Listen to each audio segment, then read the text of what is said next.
Bueno, pasamos entonces a la segunda parte de la presentación con respecto a... And now I will present one part of my research. This research is partly founded by Honor Frost Foundation that gave me a travel grant, so I was able to visit the countries of Eastern Mediterranean, Turkey, Lebanon, and Israel for the research. The research is concerned with the shipbuilding construction and tradition in Eastern Mediterranean and how it was affected by Arab invasion. Bueno, entonces ahora brevemente va a contar cuál es la investigación que le está desarrollando, que lo está haciendo gracias a una beca de la Fundación Honor Frost, que fue básicamente una beca de viaje para poder realizar trabajo de investigación en Líbano, Israel y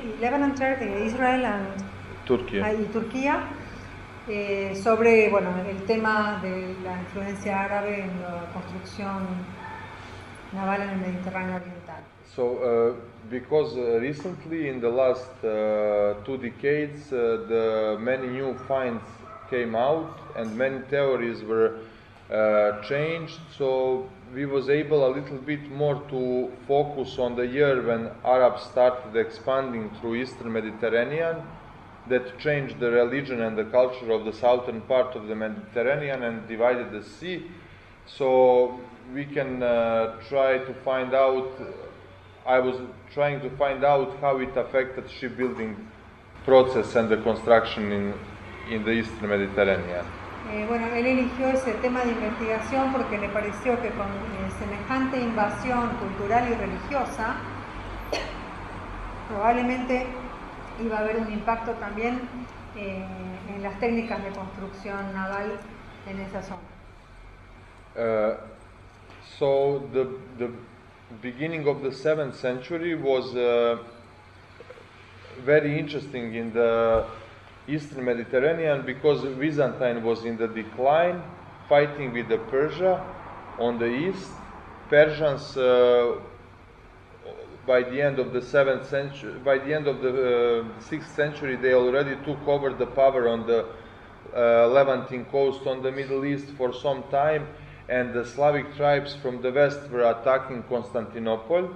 So that was the moment when the Muhammad started preaching his new faith, and people from the desert, from the Saudi Arabia, they started attacking the Byzantine cities on the Middle East. In the 634, they took over Damascus.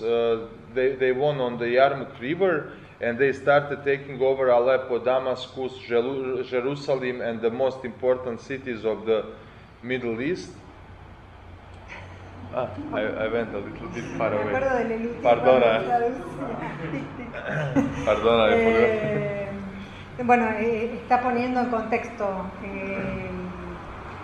el tema de la invasión árabe en el siglo VII de la era cristiana, coincidente con la prédica del profeta Mahoma y la influencia que está teniendo sobre los países de la región.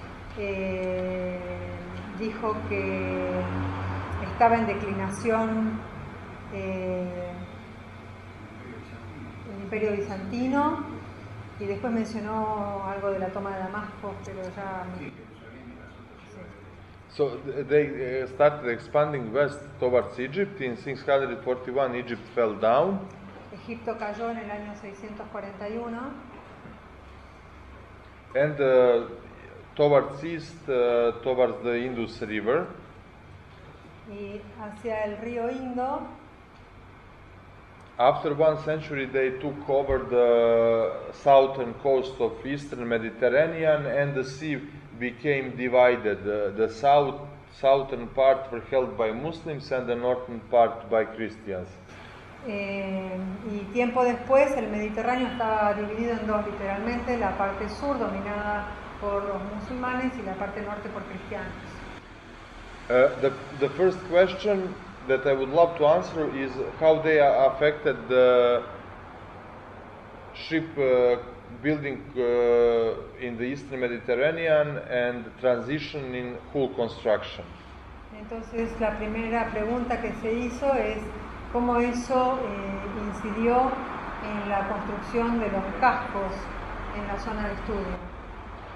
Before, because of limited evidences, the theory of transition in the hull construction was based on the several wrecks, but the base of the theory lies in the principles of the construction. If the ship is built by frames first, or the integrity of the ship was held by planks that were joined with mortise and tenon joints. Dice que tradicionalmente la imagen que se tenía de la construcción de los cascos estaba basada en evidencia arqueológica limitada y que una de las líneas de investigación planteadas es, a ver Cristian, ayúdame, si la construcción del casco era poniendo primero las cuadernas o primero el forro para después. See, here we have example of the linear theory where it's starting from the 4th century BC, where we have mortise and tenon joints. Then they are becoming more spaced between each other, and then they are losing the tenons, and the hulls are becoming built in a mixed construction.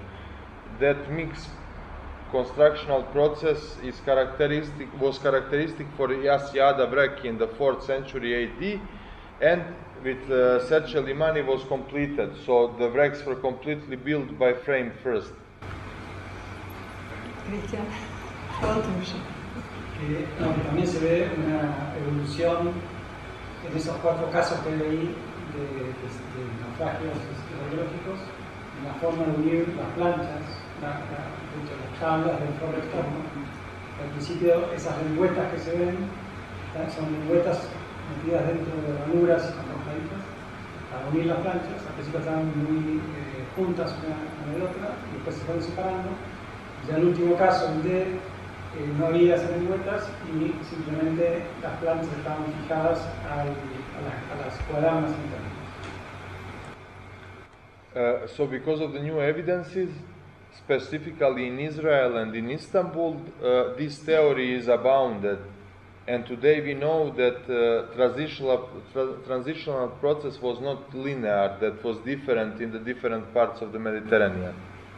Gracias a la evidencia arqueológica que está surgiendo ahora, ya se está dejando de lado esa teoría tan lineal que mostraba la diapositiva anterior, sobre todo con ejemplos de Israel y de Turquía, concretamente de Estambul.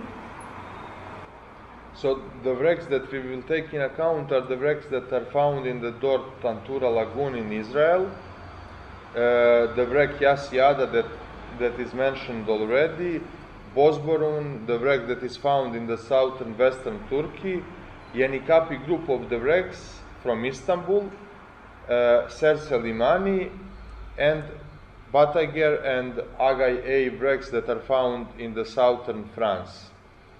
So by... Sorry. Entonces la diapositiva anterior mostraba la ubicación de los nuevos naufragios que están considerando para abordar este tema. Bueno, incluyen a Yassi-Ada 1, que ya había sido mencionado, y creo que Serce-Limani también. Los otros son de Israel y de Turquía, y los que están hacia el oeste son del sur de Francia. So the wreck Dor D, that is dated from 4th to 7th century, is found in Israel in the Dor Tantura lagoon, and it had unpegged mortise and tenon joints, and it was built according to the mixed shell constructional methods. Bueno, este es el ejemplo del naufragio conocido como Dor D en Israel, en la laguna de Dor Tantura, que tiene, Cristian, ¿qué serían las lengüetas no tienen las clavijas, esas que se veían So the integrity of the hull was on the frames and on the planking in the same time. Es una técnica mixta de estructura compartida entre los esqueletos de cadáveres y el forestal. Then discovery of Tantura A, that is dated from the end of 5th to beginning of 6th century, changed completely this linear tradition of linear theory of transition in the shipbuilding, because in these wrecks there was no indication of mortise and tenon, neither other method of joining plank edges. So this is early stage of ending of transitional process in Eastern Mediterranean. That is like 500 years before Serse Limani. Este sitio es bastante importante en la investigación desde el siglo V y principios del VI de la era cristiana, porque hecha por tierra la teoría de la evolución lineal no tiene evidencia de la lengüeta y la ranura en la construcción y no sé qué otra cosa. So door 2001 is dated on the beginning of 6th century, and the hull was completely built on frames, and it's very important. The shape of the hull is with a flat bottom and a sharp turn of the bilge, and with a straight sides. That is showing kind of Egyptian origins, or the riverine origins of, like the hull was built for the Nile. Este otro ejemplo que es de comienzos del siglo VI de la era cristiana es interesante porque tiene un sistema de construcción del casco basado en las cuadernas, pero lo más interesante es el fondo de la embarcación, que es plano, del tipo de barcos para navegación fluvial, para el Nilo, nilóticos. So Tantura F, from the mid-7th to the end of 8th century AD, is also it's the first wreck that is dated in the early Islamic period, so there is no plank edge joints evident, and it's a frame first construction method that is built. Y esta embarcación, denominada Tantura F, ya del siglo VII y VIII de la era, a principios de la invasión islámica árabe, no tiene, ¿cómo se traduciría eso? No planking edge joints. Evidencia de unión entre las tablas de forma. It's a frame first, like. También es cuadernas. Tantura E is following the same tradition as well. There is no planking edge joints. That means the transition was already completed. Bueno, este también es un caso similar en la que la transición, digamos, ya estaría completada. No hay evidencia de unión entre las tablas. Tantura B, from the beginning of 9th century, as well, is showing the same characteristics as the previous wrecks from the Dor Tantura Lagoon. So that means that in that part of the Mediterranean, transition in the construction from the skeleton base to from the shell first to the frame first, it's already completed. Like 500 years before we believed that it was completed with Serse Limani. Entendí que dijo que este caso se parecía a los naufragios de Israel, pero después no entendí qué tiene en común con qué. Cristian, vos captaste. Sería como la última etapa de la construcción, de esta evolución, donde ya acá es totalmente construido el concepto de cuadernas, de la razón de cuadernas, revestido con todas las tablas. And this is the Yasyada wreck from the 7th century AD, that was built in the mixed constructional process until the 16 planks were joined with mortise joints, and from the 16 strakes they were supported with the frames. So it's a mix, and also the hull have the vine shape. Este barco entiendo que presenta rasgos como compartidos, ¿no? Como de los dos tradiciones constructivas. Fue bastante específico con respecto a partir hasta qué traca tenía una cosa y a partir de qué traca tenía otra. Creo que lo interesante es la mezcla de... Ambos son de origen árabe. Ambos son de origen árabe. El anterior y este. ¿Estás preguntando? Sí, estoy preguntando. He's asking if both are of Arab origin. No, Yasiada is a Byzantine origin. No, Yasiada es bizantino. It's Byzantine origin, and Bosborun as well is a Byzantine origin wreck that was built in the mixed constructional process, and the wreck of Bataygir and Agay A, they have Arab origins. You can notice flat bottom. That is also tradition that is coming kind of from Egypt. Y este es una embarcación árabe, el último que mostró por lo menos, que tiene indicios de una tradición constructiva egipcia, especialmente reflejada en el fondo plano de la embarcación. Together with those wrecks, it's Serse Limani that have the same characteristic with the flat bottom design of the hull, and frame first construction method. Bueno, este que me había mostrado recién tenía el fondo plano, las cavernas primero. On the north of Mediterranean, there is a discovery of Yanikapi group that is 36 shipwrecks from 5th to 11th century, and all of those wrecks, they are built in the mixed construction method.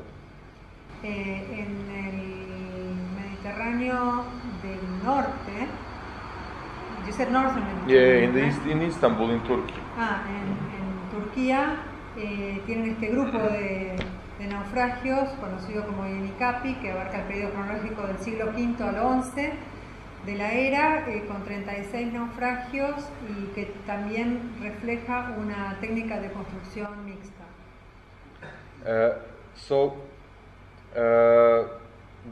To answer the question, the Dortantura wrecks that were built using the frame first concept and process are predating the Arab invasion. So Arabs, they didn't affected the process itself.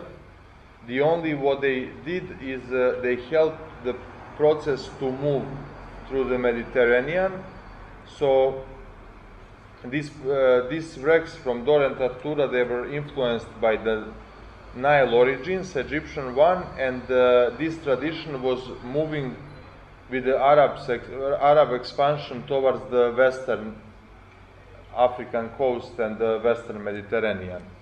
Dice que, volviendo a la pregunta inicial, lo que se ve es que más que una influencia árabe en la construcción naval, lo que hicieron los árabes fue expandirla geográficamente, porque los naufragios de Israel, que tienen claramente la tradición nilótica del fondo plano, aparecen después en otras zonas del Mediterráneo, que fue la zona que los musulmanes, digamos, diseminaron. So this kind of tradition we can notice in Bataygir and Agay A wrecks that were found in the southern France.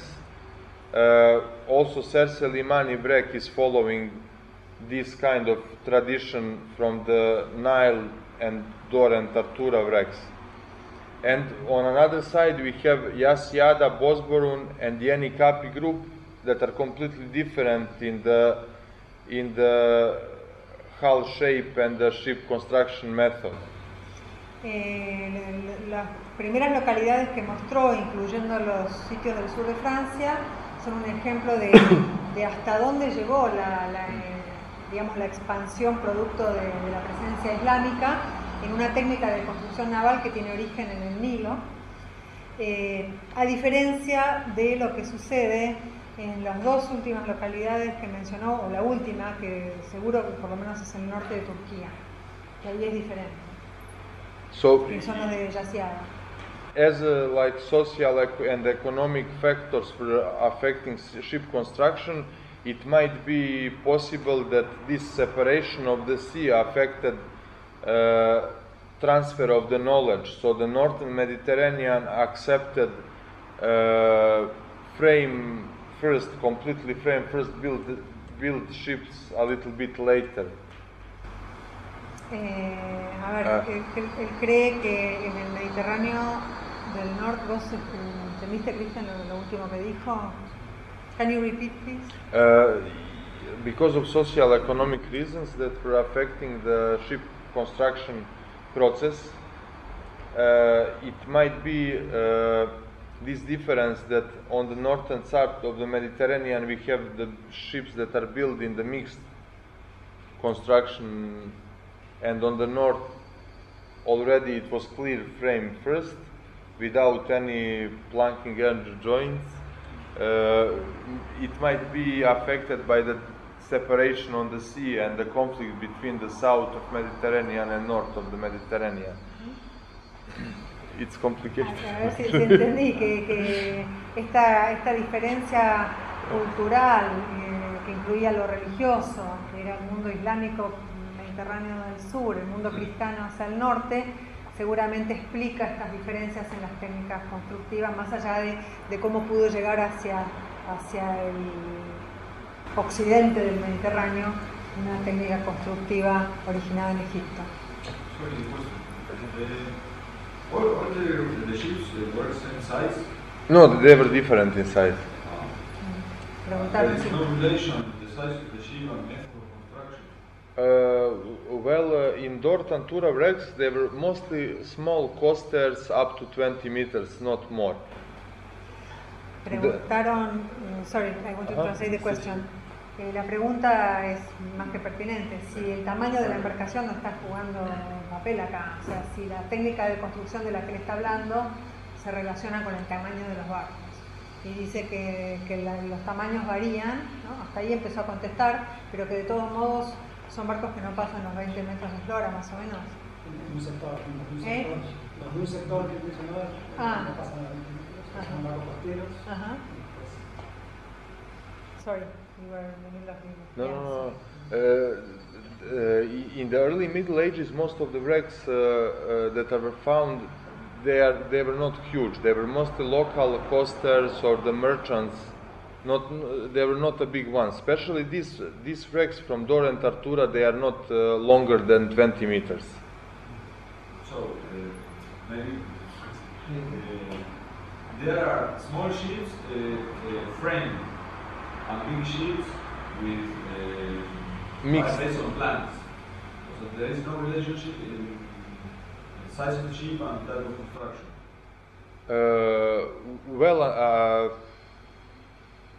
I don't think so. I don't think so because the frame first was already accepted in the southern part of Mediterranean, and the wrecks that were found, for example, in Istanbul, they were kind of the similar size. They were also not that big. So they were still built with a mixed construction, but they didn't have like typical mortise. They had a pegs, like 3 nails between the plugs. So it was already disappearing. So it was just a matter of time when they will accept this tradition of the total frame first. And later on, when like the big oceanic ships were developed, they were already built in the frame first, totally. ¿Querés traducir la respuesta? Quiero saber si puede volver 5 o 6 fotos atrás, donde se veía un pecio, un trozo de buque para preguntar dónde lo encontraron y dónde está. Bueno, ahora le pido, pero antes, no sé si querés... Sí, o sea, básicamente sí, o sea, hay barcos grandes basados en Praga o barcos más chicos basados en modernos. Sí, o sea que no se ve tanta correlación. No, yo creo que los libros siempre dan una correlación de que la evolución moderna vino por el aumento del tamaño de los barcos. Claro, pero de todos modos él decía que las embarcaciones de toda la región no eran muy grandes. Claro. Fíjate que a partir del siglo XI, más o menos de 1000, que ya la construcción de There's a request if you can go back 5 o 6 diapos más o menos, dijiste 5 or 6 slides. Ahí. Come back. Esa. He wants to know where is that? Where is Bosburun? Bosburun is southwestern Turkey. Es Turquía sudoccidental. Anatolia. Any other? ¿Alguna otra? Yeah, I think just a comment. Un comentario. Please speak in English. Yeah. I think it's important to stress the non-linear development of ship construction, which I think takes into account the previous comment in the sense that were ships built for a particular way, for a particular purpose. I think there is an issue there, and Tantura Lagoon, I'm familiar with that, and you're always only going to find small vessels within the lagoon because it was like a fishing, small transitional port. The bigger ships are going to come outside of Israel from the Levant. So I think there are issues there, and I think the biggest issue is that the non-linear development of shipping in different parts of the world, different regions, and even different locales. El comentario de Chris es que a él le parece que la clave de todo esto es recalcar que no hay una tendencia lineal, evolutiva en la construcción naval, sino que es una cosa compleja que no solo se da en la zona que le está mencionando, sino en todo el mundo. Yeah, it's a good comment, I agree. And also, I'm sure in your research, there'll also be touching on the traditions of the North European or even the European transition through the Gibraltar from southern France, impacting in the Mediterranean. And somewhere, and we perhaps don't know yet, there is a convergence, emergence of almost single ship construction tradition, which has got vestiges of North European, East Mediterranean, West Mediterranean, Arab, all mixing together. Right. I was trying to trace did Arabs influenced and how they influenced it with their movement. It's complicated. It is very, very complicated to understand to which extent, and it's very hard to assume that really they influence it in that way because we don't still have a lot of evidence. Yeah, but with this, what we have today, I think we can make a little bit of estimations. Even Shelley Wortsman, he told me that he found in Dortantura something that is reminding on Andalusian origins, and that he thinks that even tradition was going from Andalusia back to Tantura at a certain point. El segundo comentario de Chris fue que seguramente a medida que avancen las investigaciones se va a ver la influencia inversa, por ejemplo, del sur de Europa en toda esta zona del Mediterráneo occidental, oriental, norte de África, etc. Y eventualmente puede llegar a haber tipos de embarcaciones que tienen como rasgos vestigiales de distintas tradiciones culturales y constructivas.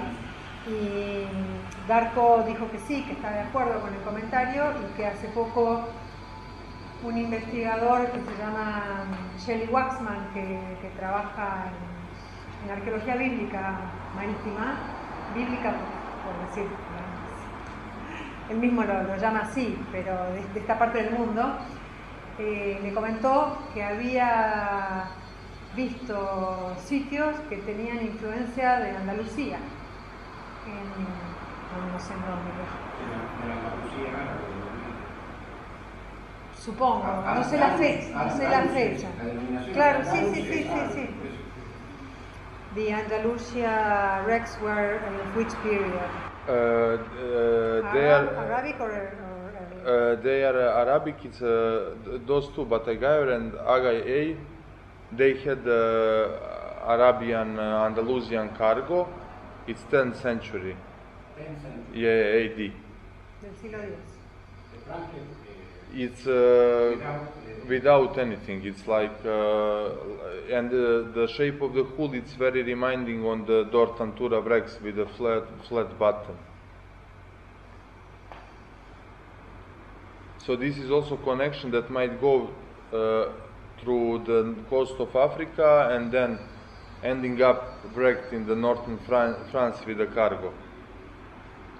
The next question that was like a theory as well before was that Arabs introduced the Latin sail to the Mediterranean. The mosaic depictions that were and the drawings on the walls that were recently found as well are opposing this theory. Dice que, bueno, antes había, digamos, recalcado lo que venía diciendo antes de estas influencias combinadas, cruzadas, etcétera, y ahora está diciendo que otro tema tiene que ver con la arboladura, que siempre se pensó, se dijo que los árabes fueron los que introdujeron la vela latina en la región, pero que la evidencia arqueológica y no sé si pictórica también está empezando a contradecir esto. So we have a mosaic from the Klanderis in the southern Turkey that is dated to late 5th and the early 6th century that is showing something kind of a Latin sail, and the depiction of the Latin rigged ship that is obviously Latin sail from the early 7th century AD from Kelia in northern Egypt. So we can assume that Latin sail came to Mediterranean a little bit before Arabs started their expansion. Sí, era digamos, iconográfica la evidencia, es un mosaico en la imagen de la izquierda y bueno, una figura, una representación sin mayores especificaciones en la derecha, pero lo importante es la fecha. Una del siglo VI, la de la izquierda, que tiene forma de una vela prácticamente como la vela latina, y la segunda ya es una vela latina completa del siglo VII, con lo cual es difícil decir a la luz de esto que recién cuando los árabes invadieron aparece la vela latina. Esto sería anterior. Claro, esto es anterior, o sea, lo que está diciendo es que esto refuerza el hecho de que en el Mediterráneo, la hipótesis de que en el Mediterráneo ya estaba la vela latina antes de la invasión árabe. And the question of the single rudder as a last, it was assumed that Chinese ships didn't have a stern post to which rudder could be attached. They were using the tillers to control the rudder like the two strings. Arab ships were using the rudder that was permanently secured to the stern post and they were controlling it with the lines. Only the idea of the single rudder could be transformed from the Chinese. So here we have example of the stern post mounted rudder of Arab ship and the Chinese single rudder that are quite different. There is textual evidence for Arab single rudder from the 10th century. Mukadashi wrote about steering the ship with two ropes. In the 13th century, John Montecorvino and Marco Polo gave descriptions of Arab stern post mounted rudder, and there is iconographic evidence of Arab single rudder from 12th century.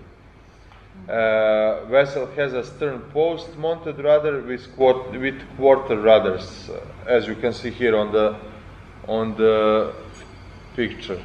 Bueno, me perdí. Esta fue una compleja referencia al timón, a la estructura del timón, como otro de los temas más para analizar esta cuestión de la influencia árabe o no, pero sinceramente no entendí qué rol juega China. Sí, claro, entendí que hay dos sistemas bien diferenciados, sí. El timón fijo al codasco del casco y el timón a la manera de remos en la popa, originario de China. No entendí justamente la evolución como si fue anterior o simultáneo a la expansión árabe. What are the conclusions on this? We're not sure we're following the entire reasoning. Arabs and Chinese, they had they had idea of the single rudder, but the different ways that was installed. But why the Chinese are because it was assumed before that that Arabs took the form of single rudder from the Chinese and transferred it to the Mediterranean. China entra en juego porque se creía que los árabes habían tomado esa idea del single rudder como el timón hecho de una sola pieza, supongo. Sí, de los chinos, que ellos lo llevaron al Mediterráneo. So single rudder in the Mediterranean, boats for with single rudder with single steering oar mounted on the stern have been found in Egyptian tombs dating 2000 BC. So the idea of the single steering oar or the single rudder was existing even long before the Arabs. Roman river crafts, they had a similar system with a single steering oar, and the stern-mounted steering oar was employed on the light war galleys in the 12th and 13th century. So there is a continuity of the single steering oar or the single of the type of the single rudder in the Mediterranean. Bueno, recién estaba mostrando cuán atrás en el tiempo ya existía en el Mediterráneo el concepto de este tipo de timón. Creo que dijo 2000. Which was the date of the 2000 antes de Cristo.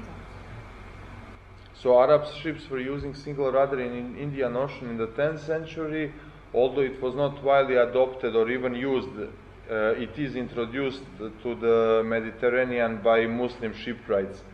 The reason why Arab single rudder was ignored is in method of attachment and the control system. Rudder needed to be fastened to the steering post by launching, and the steering system with two lines used on Arab ships was not suitable for large ships on Mediterranean. So pintle and gudgeon rudder was in use in Mediterranean by the mid 13th century. Please leave, can you leave the slide? Cristian, ¿me ayudas a traducir esto por ahí con la imagen a la vista? Porque parece que los árabes estaban usando el timón único, pero que originalmente el timón era con un remo, digamos, en la copa, no estaba fijado al casco. Luego se empezó a expandir a través de los musulmanes.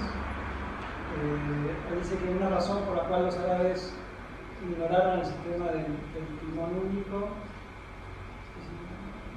es en el método de cómo estaba fijado ese timón al casco.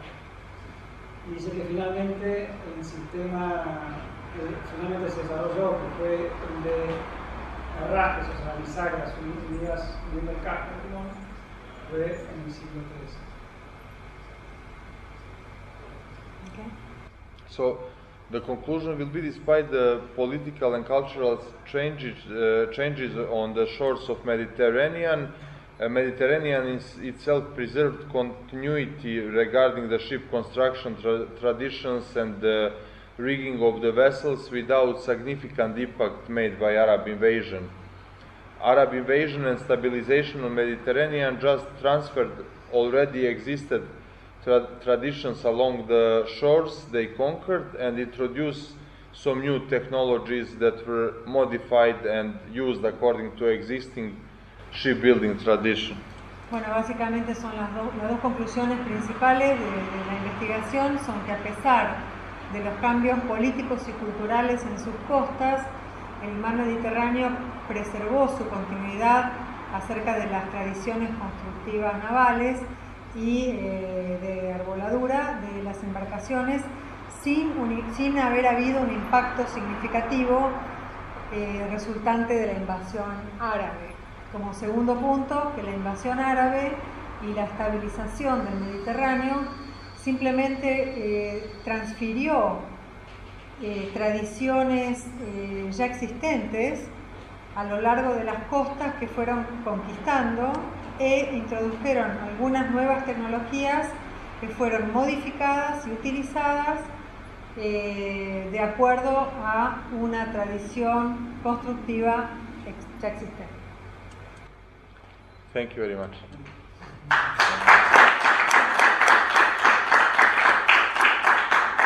Thank you, Darta. Bueno, ¿alguna pregunta de este último tema?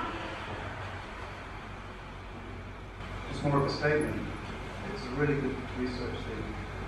It's a little bit. It's complicated, but it's very, very complicated. I like the idea of relooking at other people's excavations and bringing them together. Yeah, I tried to make the synthesis. Maybe I didn't present it in the comprehensive way.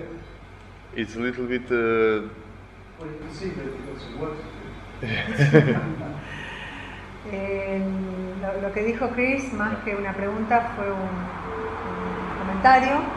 Dijo que le pareció una muy buena investigación y valoró, digamos, lo felicitó por el hecho de rever excavaciones hechas por otros, cosas ya publicadas, y tratar de tener una visión panorámica de un tema que medio que se daba ya por conocido, y a la luz de lo que él está haciendo ahora se está tornando interesante. Le dijo, tenés bastante por delante todavía. Thank you very much. Thank you very much. Gracias. Sí, le quería preguntar, más que nada, si estuvo en la mayoría de los puntos de donde sacó los temas, y en función de la respuesta, cuál fue el que le pareció más atractiva, cuál zona le pareció más atractiva por la información que obtuvo. The question is, how many of these sites have you actually visited, if you have, or in which, you told us in which countries you went, yeah. But where would you think you got the most interesting information when you traveled? Or in Istanbul and Israel, for sure.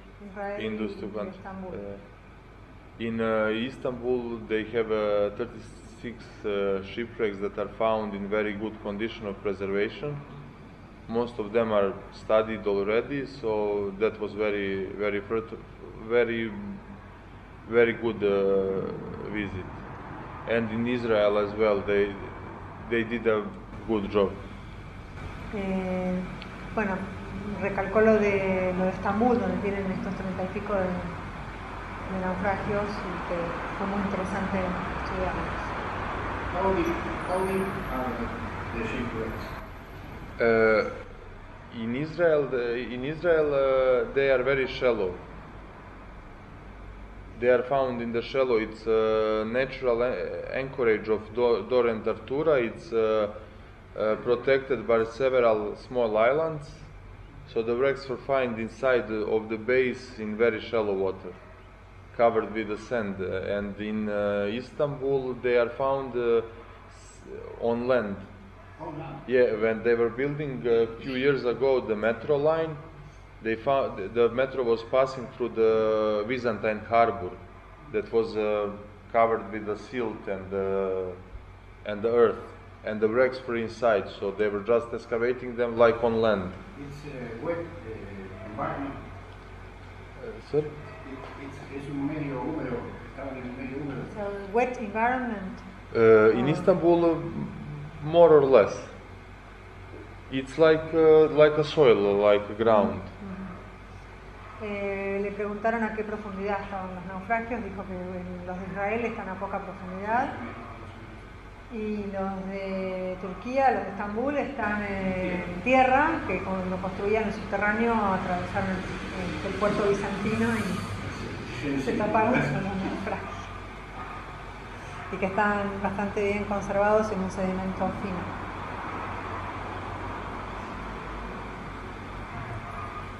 ¿Ah? Se me acaba la batería. Bueno, gracias otra vez. Gracias.